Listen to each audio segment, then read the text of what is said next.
नमस्कार। जय श्री कृष्णा। श्री गणेशाय नमः। महर्षि व्यास की जय हो। माँ भगवती सरस्वती की जय हो। श्री कृष्ण गोविंद हरे मुरारी, हे नाथ नारायण वासुदेवाय। श्री मुकुंदाय नमः, श्री गोविंदाय नमः, श्री राधा देव्यै नमः। आप सब भक्त पिपासु, धर्म पिपासु, आप सबको मेरा फिर से एक बार नमस्कार।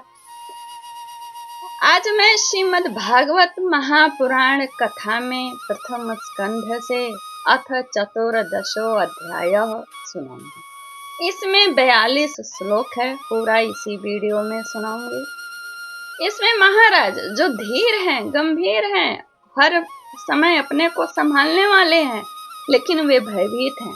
उनका भय का कारण इस पूरे अध्याय में है। और वह कुछ अपशकुन देखते हैं अगल बगल, और स्वप्न में भी देखते हैं, साक्षात आंखों से देखते हैं। क्या आपको अपशकुन देखते हैं, उसका वर्णन इस अध्याय में है। और जब अर्जुन कहाँ गए थे और आते हैं, तो उनको उत्तर देने के बजाय ये पूरे अध्याय यही प्रश्न करते रहते हैं, संभावित भय को वर्णन कर करके। आखिरी में जो होगा भय, वह पकड़ भी लेते हैं और उसी भय को कहते हैं। और उत्तर अर्जुन अगले अध्याय में देंगे। तो आइए सुनिए, धीर वीर युधिष्ठिर किस कारण से भयभीत हैं, कितने व्यग्र हैं। आइए सुनिए। सूत जी कहते हैं, स्वजनों से मिलने और पूर्ण श्लोक भगवान श्री कृष्ण अब क्या करना चाहते हैं, यह जानने के लिए अर्जुन द्वारका गए हुए थे। कई महीने बीत जाने पर भी अर्जुन वहां से लौट कर नहीं आए। धर्मराज युधिष्ठिर को बड़े भयंकर अपशकुन दिखते हैं। उन्होंने देखा काल की गति बड़ी विकट हो गई। जिस समय जो ऋतु होना चाहिए, उस समय वह ऋतु नहीं है।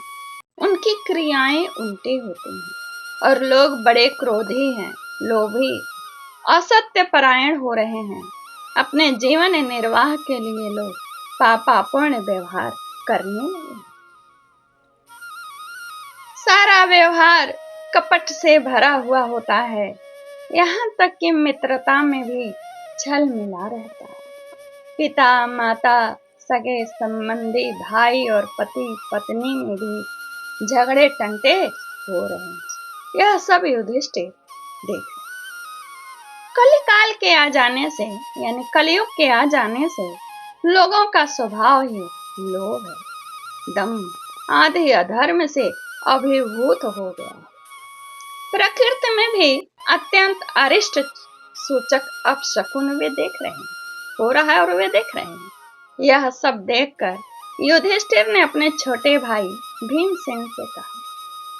युधिष्ठिर ने कहा, भीमसेन, अर्जुन के साथ हमने द्वारका इसलिए भेजा था कि वह वहां जाकर पुण्य श्लोक भगवान श्री कृष्ण क्या कर रहे हैं, इसका पता लगा आए और संबंधियों से भी मिल आए। लेकिन तब से गए उनको 7 महीने हो गए, अभी तक नहीं लौटे। किस कारण नहीं लौटे मैं समझ नहीं पाता। उनके न आने का क्या कारण है? पिछले के सर्ग में देवर्षि नारद ने एक भविष्यवाणी की थी। धृतराष्ट्र गांधारी के पता बताने के बाद कहते हैं, कहीं देवर्षि नारद की हुई भविष्यवाणी सही तो नहीं हो रही। भगवान श्री कृष्ण अपने लीला विग्रह का संवरण करना चाहते हैं। उन्हीं भगवान की कृपा से तो हमें यह संपत्ति, राज्य, स्त्री, प्राण, कुल, संतान, शत्रुओं पर विजय, स्वर्ग आदि लोकों पर अधिकार प्राप्त। कहते हैं, भीमसेन, तुम तो मनुष्यों में व्याघ्र के समान बलवान हो। देखो तो सही, आकाश में उल्कापात आदि, पृथ्वी में भूकंप आदि और शरीरों में रोग आदि कितने भयंकर अपशकुन हो रहे हैं। इनसे इस बात की सूचना मिलती है कि शीघ्र ही हमारी बुद्धि को मोह में डालने वाला कोई उत्पात होने वाला है। प्यारे भीम से मेरी बाएं जांग, आंख और भुजा बार बार फड़क रही है। हृदय जोर से धड़क रहा है। अवश्य ही बहुत जल्दी कोई अनिष्ट होने वाला है। देखो, यह सियारिन उदय होते ही सूर्य की तरफ मुंह करके रो रही है। अरे उसके मुंह से आग भी निकल रहा है। यह कुत्ता बिल्कुल निर्भय होकर मुझे देखकर चिल्ला रहा है। भीम से जितने भी शुभ पशु हैं, जैसे गौ आदि अच्छे पशु, मुझे अपने बाएं करके चलते हैं, और जितने बुरे पशु हैं, जैसे गधे इत्यादि, वे मुझे दाहिने करके चलते हैं। मेरे घोड़े आदि वाहन मुझे रोते हुए दिखाई देते हैं। यह मृत्यु का दूत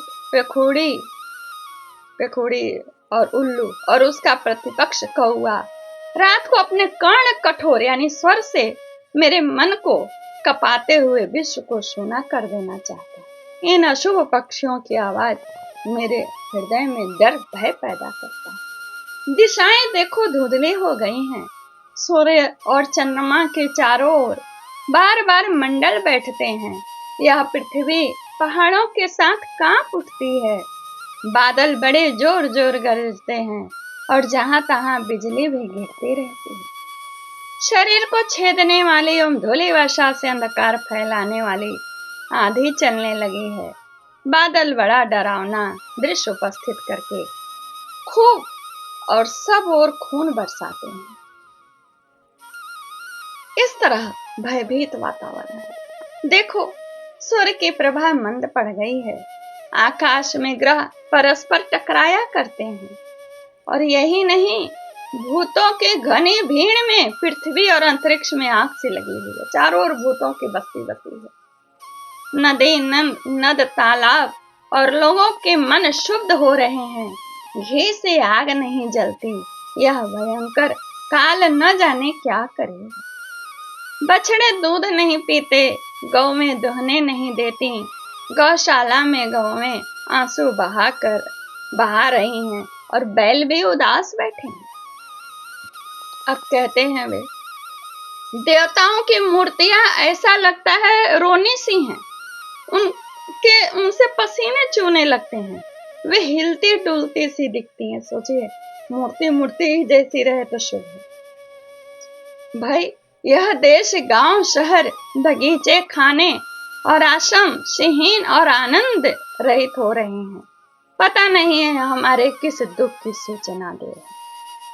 इन बड़े बड़े उत्पातों को देखकर मैं तो ऐसा समझता हूँ कि निश्चय ही यह भाग्यहीना भूमि भगवान के उन चरण कमलों से, जिनका सौंदर्य तथा जिनकी ध्वजा वज्र अंकुश आदि विलक्षण चिन्ह और किसी में भी कहीं भी नहीं है, रहित हो जाएगी। यानी श्री भगवान के जो स्वरूप सुंदर हैं, उसके बिना यह धरती हीन हो जाएगी। सूत जी कहते हैं, शौनक जी, राजा युधिष्ठिर इन भयंकर उत्पातों को बतियाकर जब मन में चिंतित हो रहे थे, उसी समय अर्जुन आ गए। अर्जुन को देखकर युधिष्ठिर उतावले हो गए, और जब उन्होंने देखा कि अर्जुन का मुंह लटका हुआ है, आंखों में आंसू है, उनके इस रूप में कांति नहीं है उनके शरीर में, उनके इस रूप में अपने चरणों में पड़ा देखकर युधिष्ठिर घबरा गए।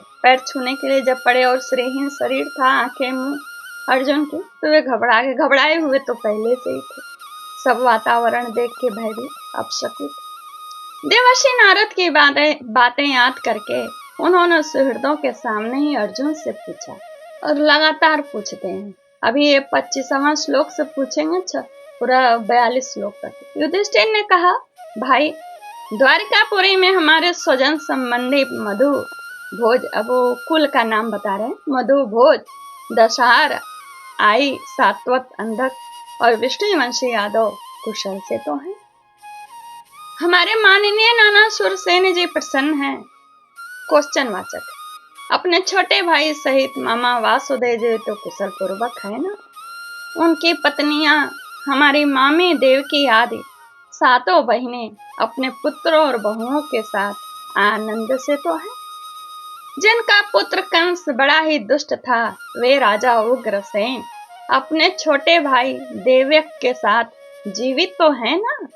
हृदय उनके पुत्र कृतवर्मा, अक्रूर, जयंत, गद सबका नाम लेते हैं। यादवों के प्रभु बलराम तो आनंद से तो हैं।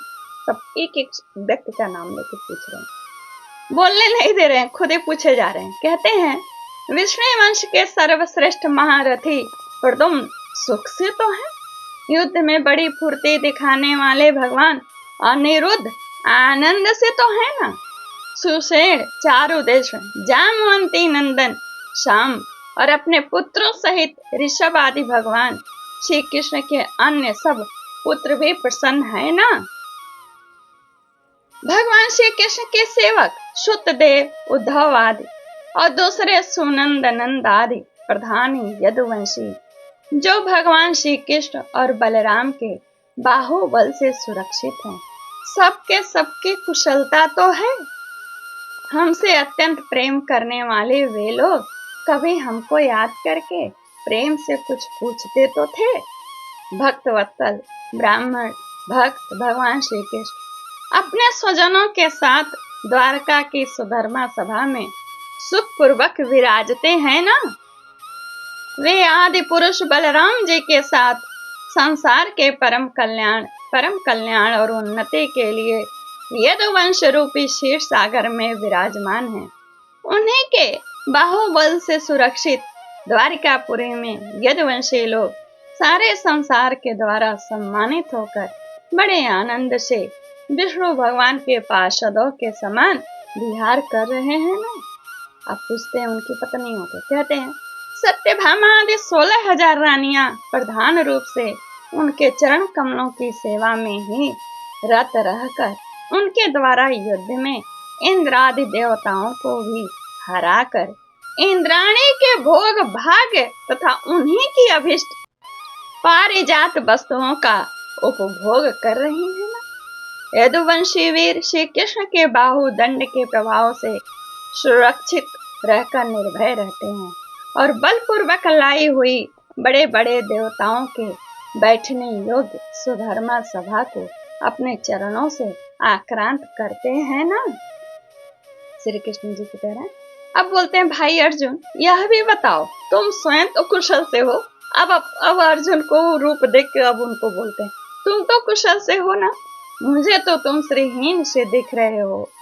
वहां बहुत दिनों तक रहे, कहीं तुम्हारे सम्मान में तो किसी प्रकार कमी नहीं हुई, किसी ने तुम्हारा अपमान तो नहीं किया, कहीं किसी ने दुर्भावपूर्ण अमंगल शब्द आदि के द्वारा तुम्हारा चित्त तो नहीं दुखाया, अथवा किसी आशा से तुम्हारे पास आए हुए याचकों ने कुछ मांगा और तुम प्रतिज्ञा की और नहीं दे पाए, इसलिए तो तुम दुखी नहीं हो। तुम सदा शरणागत की रक्षा करते आए हो। कहीं किसी भी ब्राह्मण, बालक, गौ, बूढ़े, रोगी, अबला अथवा अन्य किसी प्राणी को जो तुम्हारे शरण में आया है, तुमने त्याग तो नहीं कर दिया। कहीं तुमने अगम्य स्त्री से समागम तो नहीं किया, अथवा गमन करने योग्य स्त्री के साथ सत्कार पूर्वक समागम तो नहीं किया। कहीं मार्ग में अपने से छोटे अथवा बराबरी वालों से हार तो नहीं गए तुम, अथवा भोजन कराने योग्य बालक और बूढ़ों को छोड़कर तुमने अकेले ही तो भोजन नहीं कर लिया। मेरा विश्वास है कि तुमने ऐसा कोई निंदित काम नहीं किया होगा जो तुम्हारे योग्य ना हो। मैं भूल गई थी, 44 श्लोक था, 42 बोल दिया था। अब 44वां श्लोक का हिंदी में अर्थ सुनाने जा रही हूँ। अब ये आखिरी बात पर निश्चित होके संभावना प्रकट करेंगे भाई का। कहते हैं, हो न हो अपने परम प्रियतम अभिन्न हृदय परम सुहृद भगवान श्री कृष्ण से तुम रहित हो गए, इसी से अपने को शून्य मान रहे हो। इसके सिवा दूसरा कोई कारण नहीं हो सकता जिससे तुमको इतनी मानसिक पीड़ा हो। यही सत्य यहाँ पर पकड़ लिए। अब आगे अर्जुन जी क्या उत्तर देंगे वह 15वें अध्याय में श्रीमद् भागवते महापुराणे पारमहंसायां सहितायां प्रथम स्कंदे युधिष्ठिर वितर्क है ना, वितर्की है ना, वो अपने ही अकेले बोले जा रहे थे। यहीं पर पूर्ण होता है और आगे के अध्याय में पांडव लोग जो है अपने राज्य को परीक्षित को दे देंगे और स्वर्ग सिधार। नमस्कार, जय Shri Krishna. Like comment share किया करिए, धन्यवाद। यह बहुत ही दुर्लभ चीज है। दुर्लभ इसलिए कि एक एक श्लोक का हिंदी में अर्थ सुना रही हूँ, अर्थ पता रहेगा। उसके बाद आप किसी भी साधु संतों उनके वाणी के द्वारा जो भी उसमें परिभाषित की जाएगी वो आप समझ जाओगे।